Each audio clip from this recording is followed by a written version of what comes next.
Hello, this is Aliona, and today we have a challenging correction ahead.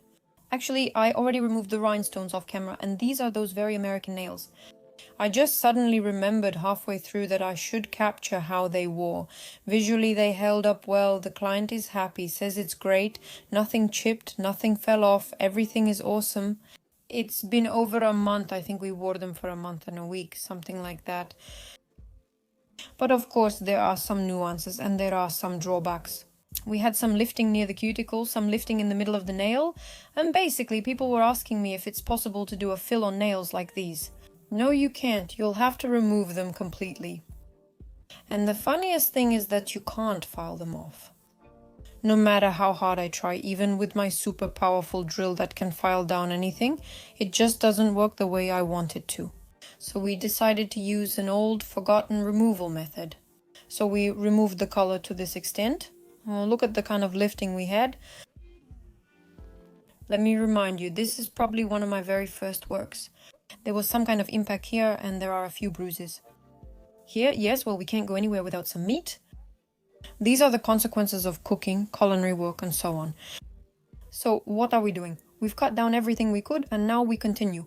A cotton pad, which I just pinched off a piece of, soaked it generously in nail polish remover, and wrapped it up for about, 5 to 7 minutes. Well, in the end, we'll be removing it one finger at a time.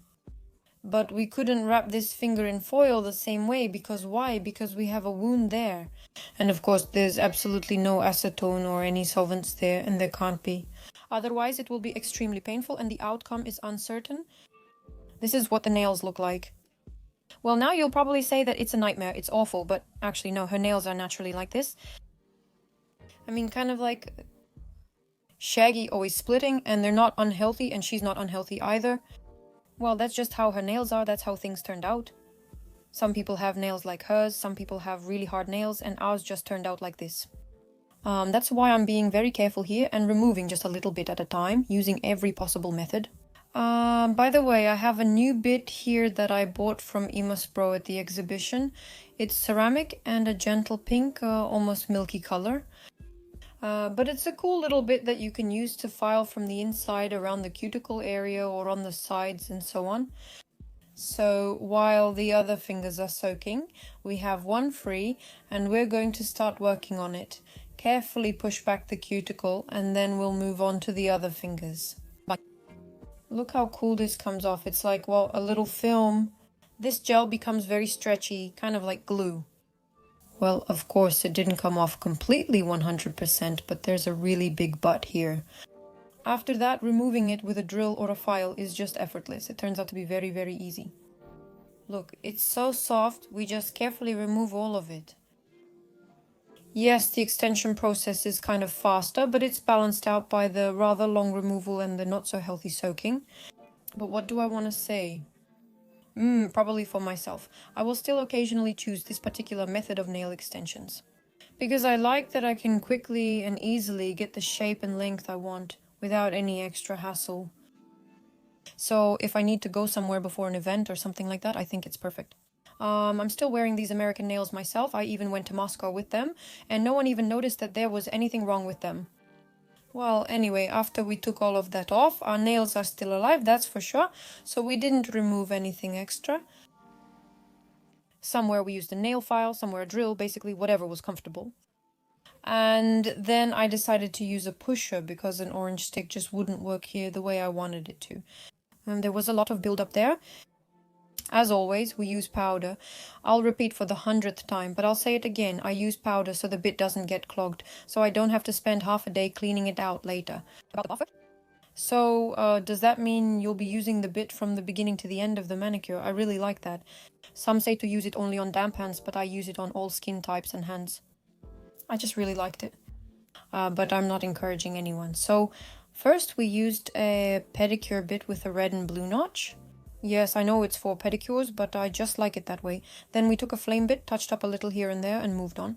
My favorite part, my favorite nippers with long blades, and we start making the cut. This time I decided to actually show the process, because the skin here is not easy, it's thin, so you can't go too fast here either. But fortunately, I've always worked with these hands from the very beginning of my career. This is my very first model, so she got all the scariest things and all the most wonderful things. Her nails were the most beautiful and the most crooked because she was one of the first people I practiced on, someone I just didn't spare. Well, in general, I know everything about these nails, and honestly, they're some of the most problematic ones I've ever worked with, because nothing would stay on them. The problem with these nails is that they're very, very thin. They split, crumble, and break even under gel. And as a rule, the best option here is to extend them or cover them with any hard material. In this case, we'll perform a reconstruction, which I will now explain.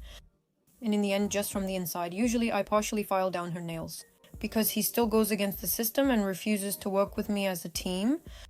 See, it's even much harder to buff it than any other skin. So what are we gonna do? We're going to try 2 types of gels that I ordered from the store. I wanted to show you what polygel and acrygel are. That's what they call it here, but you get the idea, right? So what's the difference? We'll prosthetically enhance or reconstruct the first nail, if I can put it that way, using polygel. I poured some cleanser into the cap, the one I had, alcohol or any other cleanser you use, it doesn't really matter. First, I take the orange stick and start spreading it. So this is a pretty familiar method for you where we slightly stretch our polygel through the air.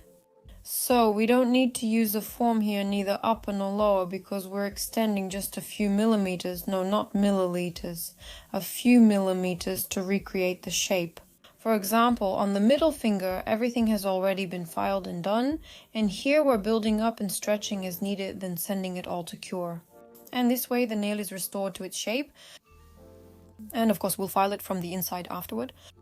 This is another gel called Jelly Gel. I don't focus on it enough, but truthfully I really enjoy it. First of all, the color is cool, kind of cold, beige. Well, I don't know. On video, of course, it looks a little lifeless, but in real life it's really cool. I liked it exactly because of the color. So what do we do with them? This is a kind of gel that holds this very peak. Usually it's known by professionals who often do modeling, especially sculpted French manicures, because it's great for creating a border to extend the nail bed. But I also personally use this gel in my salon, and many of my girls, my technicians, use it too.